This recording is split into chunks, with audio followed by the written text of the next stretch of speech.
السلام علیکم ورحمۃ اللہ وبرکاتہ، اعوذ باللہ من الشیطان الرجیم، بسم اللہ الرحمن الرحیم۔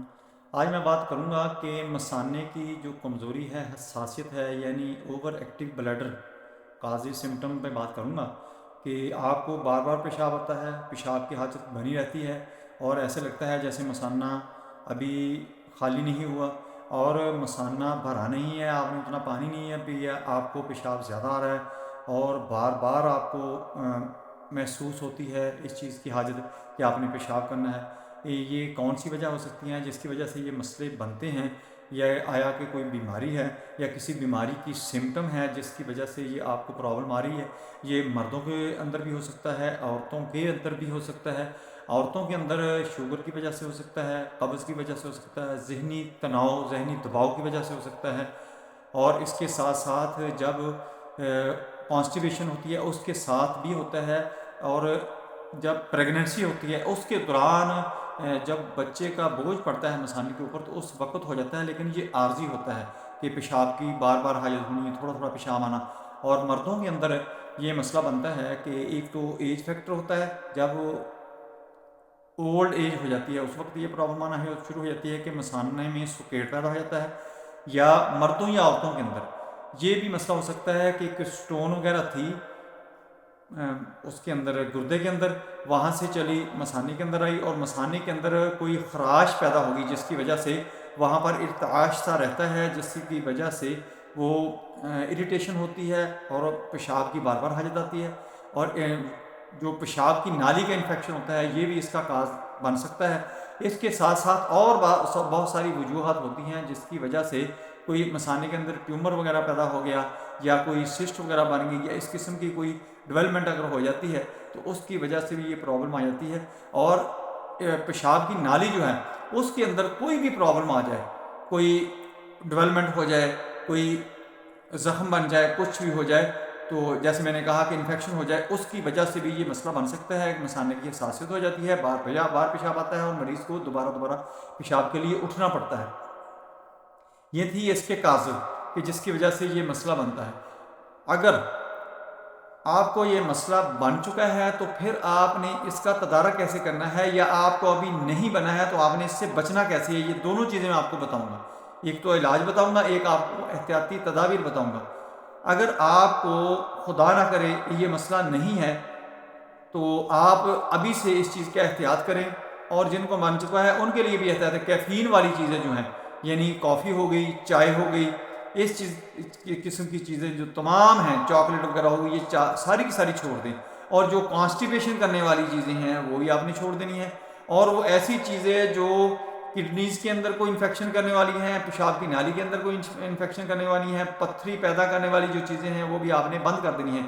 خصوصاً آپ نے ایسا کرنا ہے کہ آپ نے جو چکی والا سفید آٹا ہوتا ہے وہ آپ نے استعمال نہیں کرنا، وہ بھوسے والا آٹا آپ نے جس کے اندر سے بورا نکلتا ہے وہ آپ نے استعمال کرنا ہے، پڑو والی چکی والا۔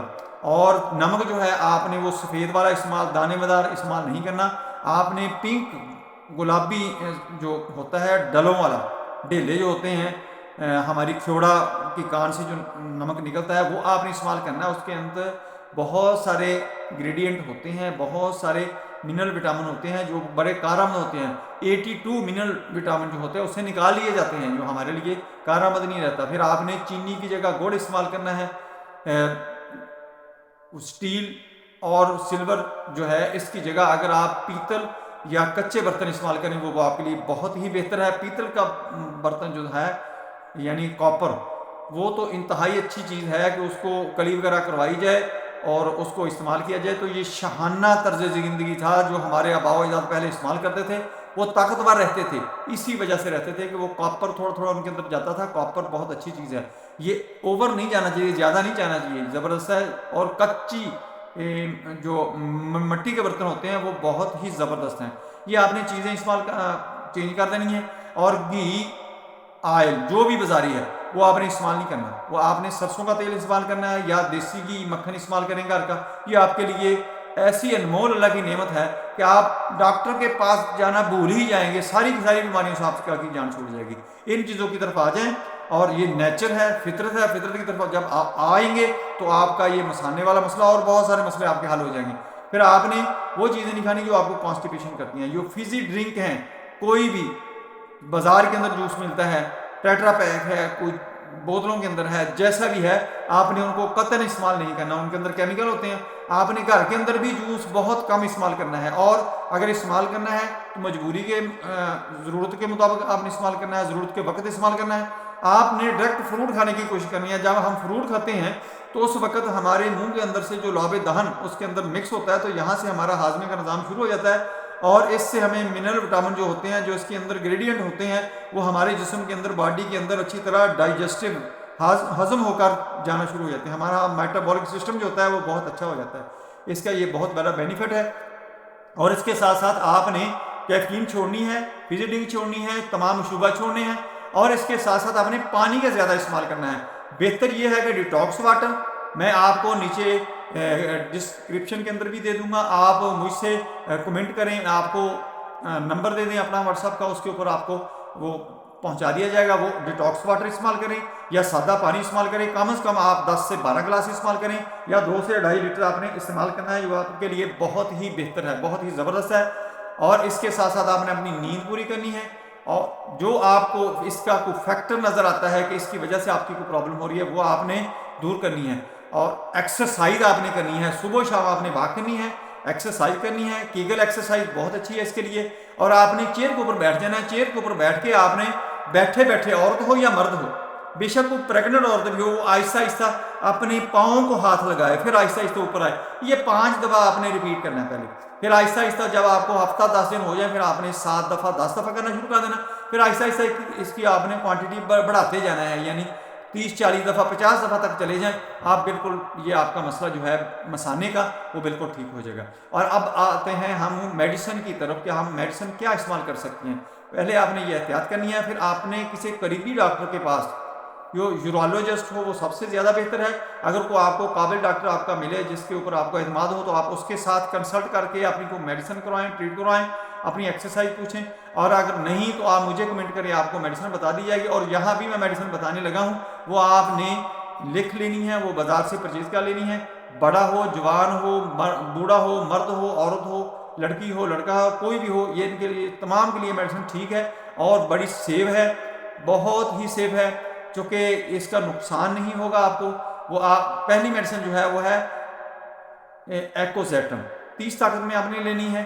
دوسری میڈیسن ہے کاسٹیکم، یہ آپ نے 30 طاقت میں لینی ہے۔ اور تیسری میڈیسن ہے جلسیمیم۔ اور اگر آپ کو کانسٹیپیشن کا مسئلہ ہے، پھر آپ نے نکس و میکا 30 طاقت میں لینی ہے۔ یہ چاروں میڈیسن آپ نے لینی ہے، اور صبح دوپہر شام ان کے آپ نے، بڑا کو بندہ ہے تو 5-5 قطرے صبح دوپہر شام پانی کے اندر 1 گلاس کے اندر ڈال کے استعمال کرنے شروع کر دینی ہے۔ اگر کوئی بچہ ہے تو اس کو 3-3 قطرے آپ نے صبح دوپہر شام دینے شروع کر دینی۔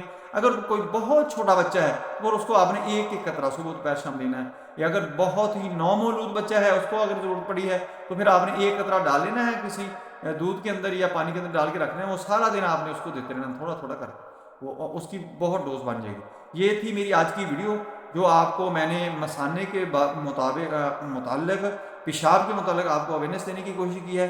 مجھے امید ہے آپ کو بہت پسند آئی ہوگی۔ اگر آپ کو پسند آئی ہے تو آپ اس ویڈیو کو لائک کریں، لوگوں کے اندر شیئر کریں، تاکہ جن لوگوں تک ویڈیو نہیں پہنچ رہی ان تک پہنچنا شروع ہو جائے، ان کا بھی فائدہ ہو جائے۔